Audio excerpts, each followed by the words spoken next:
legislature in 2017. Another drama at Abia State Assembly. New speaker resigns, another takes over. Correspondent beams on benefits of Global Conference Fund initiative to Nigeria. I'm delighted to have you join us on the news on NTA International. I am Ifeanyi Okafor. And top on our news, the Senate President Bukola Saraki has assured Nigerians of enhanced collaboration and cooperation between the executive and the legislature in the new year towards addressing the nation's fundamental challenges for a better and prosperous Nigeria. Senate President Saraki gave the assurance while speaking to journalists shortly after an audience with President Muhammadu Buhari. State House correspondent Adamu Sambo reports on this and President Buhari's assent to another bill passed by the National Assembly. The Senate President Bukola Saraki, who is also the chairman of the National Assembly, met President Muhammadu Buhari behind closed doors for about 1 hour. He told newsmen later that his routine interaction with the Nigerian leader is about the future of Nigeria, on which they are both genuinely committed to improving.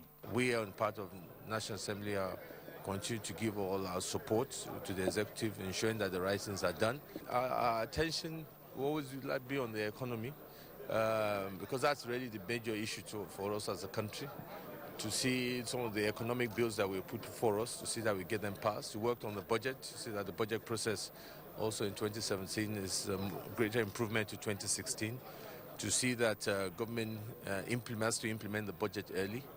And also one of our pet projects is the issue of the Made in Nigeria, to see that government also can continue to support Nigerian industries in this area, so that we can begin to see a cushion of the difficult times that Nigerians are going through. So this next year is very, very important to us. The Senate President described the fall of Sambisa Forest as fulfilling and reassuring that the Boko Haram insurgency is soon to become history. It's a great feat, and it shows what we can do as a country when we have the commitment, the sincerity of purpose, and the leadership that is required to do that. As we've done that in Northeast, I believe the other challenges before us on the issue of fight against corruption, providing jobs, peace in the Niger Delta, we also, I'm sure. The erstwhile Speaker Martins Azubike was removed on Thursday in a decision taken by 20 of the 24 members of that legislature. And still focusing on the political scene, members of the People's Democratic Party, PDP, have been urged to shun impunity and imposition of candidates in all political endeavors. Factional national chairman of the party, Senator Ali Modu Sharif, gave the advice in Makudi, Benue State during a one-day walking visit. Charles Abba reports.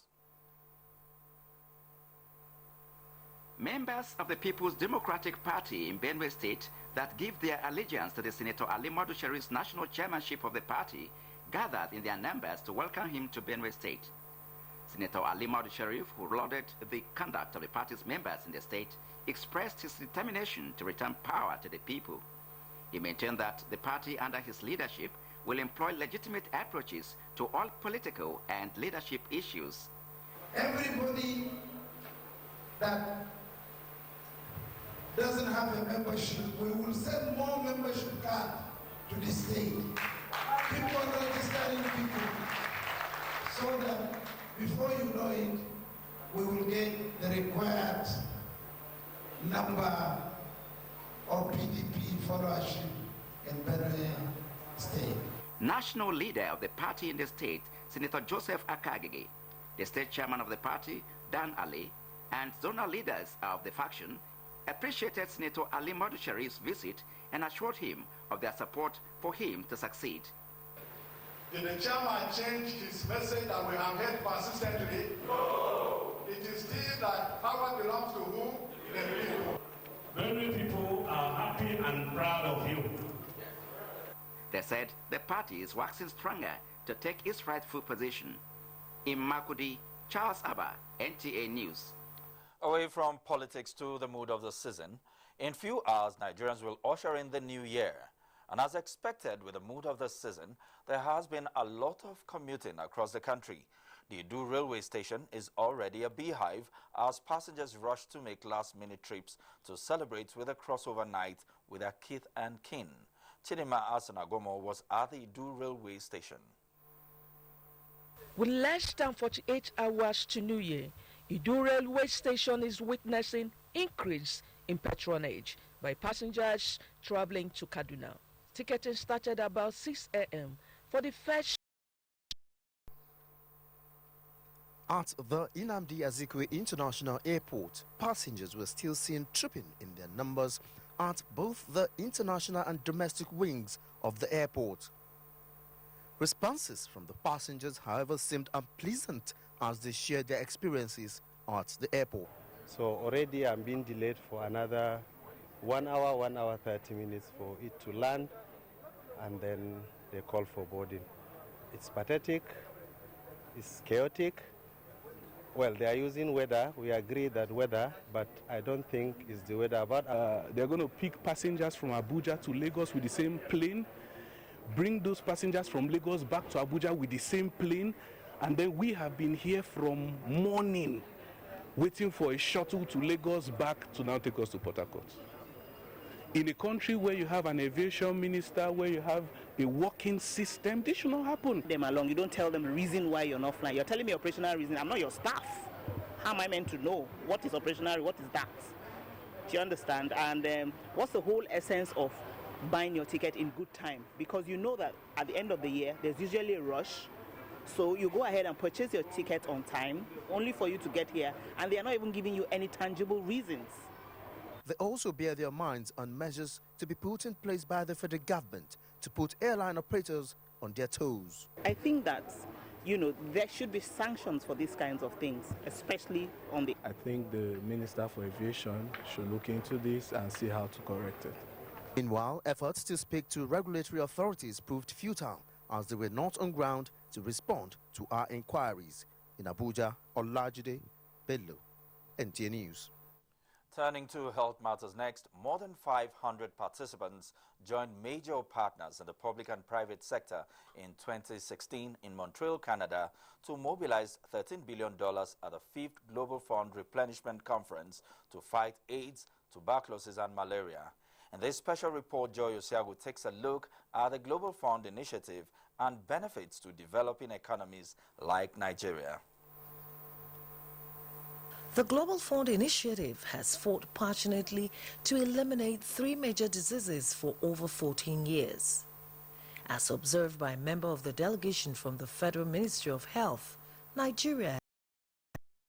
What has been accomplished today, thanks to an inspirational demonstration of unshakable will and collaboration, we will rid the world of AIDS, TB, and malaria. The conference also offered concerned parties opportunities to analyze major challenges with accessibility, stigmatization, and human rights issues. We need to have that conversation. We need to shift policy in terms of how discrimination in the healthcare system might happen. These diseases are prevalent in Africa, in our rural communities most. So advocacy should go down to the rural areas. We also need to bring men as well to the table. If we leave them and they're the ones that are making decisions within the household, we are not doing ourselves a great job. So it's important to dialogue with men, bring them to the table so that they understand where the woman's perspective is coming from as well. At the end of the day, there's full support from the men, and interventions are working within our African continent as well. Because everyone says it matters, resource mobilization efforts are still in progress. For as some stakeholders say, given a model that works, partners may as well raise the needed funds to end the epidemics by the year 2030. In Montreal, Quebec, Canada, Joy Osiagu, NTA News. This is NTA International News live from Abuja, Nigeria. More reports after the break. Stay tuned.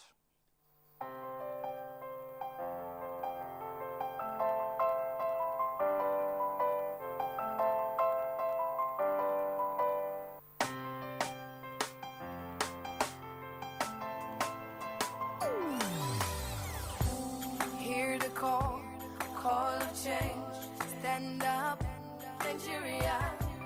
Change is here and it's going to stay. Change begins with you. Oh yeah, make we go. Go to so let the change begin from within. Look at you, Ogerula. Change begins with you and me. Change begins with me.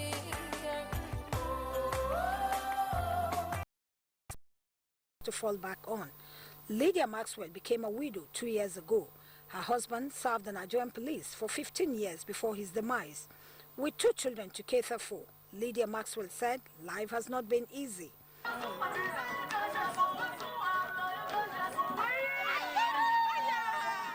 On this occasion, however, Lydia and other widows and their orphan children have risen to sing and dance, courtesy of the wife of the Inspector General of Police, Asma'u Idris, who, in the spirit of the season, distributed cash, food items and other materials to cushion their hardship.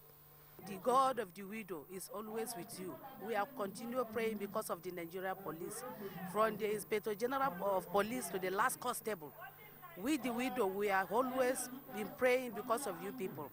The gesture not only gladdened the heart of Lydia and other widows, but also a confirmation that the labor of their late husbands were not in vain. Our daddy, the Inspector General of Police, and his management team. And our heart desire is that the good Lord will continue to lift you high. The wife of the Inspector General admonished the widows not to give up, but strive to train their children to be law-abiding citizens. Their husbands have sacrificed all they have for the great nation, Nigeria here. And of course, the only way we can do it is to bring them here, to show them that we care and love them. And this is just a token, but it's not the token that matters, it's the message behind it.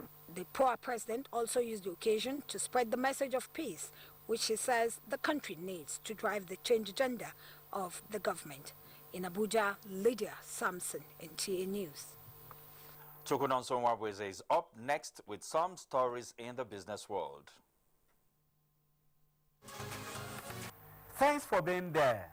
Trading on the floor of the Nigerian Stock Exchange for the year 2016 ended this Friday on a positive note as the all-share index appreciated by 0.34% to close at 26,874.62 basis points in 1,714 deals valued more than 1 trillion naira.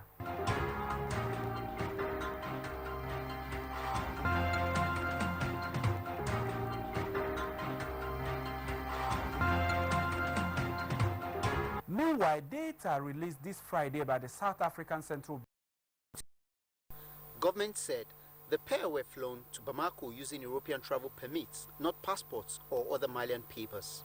In a statement, the Malian government condemned the use of European travel permits, describing it as against international conventions.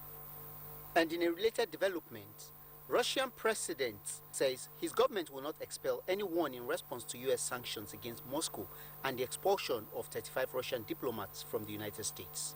Earlier, Foreign Minister said he had proposed to Putin that Russia expels 35 US diplomats and ban US diplomatic staff from using 2 facilities in Moscow in retaliation for the expulsions and sanctions imposed by Washington. At least 5 Indian miners were killed and nearly 2 dozen trapped when mine waste collapsed at a mine run by a state-owned coal company. Police said on Friday that several vehicles working at the mine were also trapped in the accident on Thursday evening. Olayinka Ojo, NTA News. Developing football at the grassroots as the needed impetus for improved performances by Nigerian players and teams was the thrust of discussions when the Director General Voice of Nigeria, Osita Okechukwu, received the FCT Football Association Friday. Ayodeji Makinde has details. The inability of football club sides in the Federal Capital Territory to gain promotion and challenge for honors in the Nigeria Professional Football League remains a major concern for enthusiasts, administrators and footballers in Abuja. In a bid to halt this trend, a delegation of the FCT Football Association has solicited the support of the Voice of Nigeria towards the grassroots development of the sport in the 6 area councils. The Director General, Voice of Nigeria, Osita Okechukwu, while receiving the delegation led by Godwin Bamigboye in Abuja Friday, says efforts are underway to revive the organization's football team in the wake of increased contribution of the sport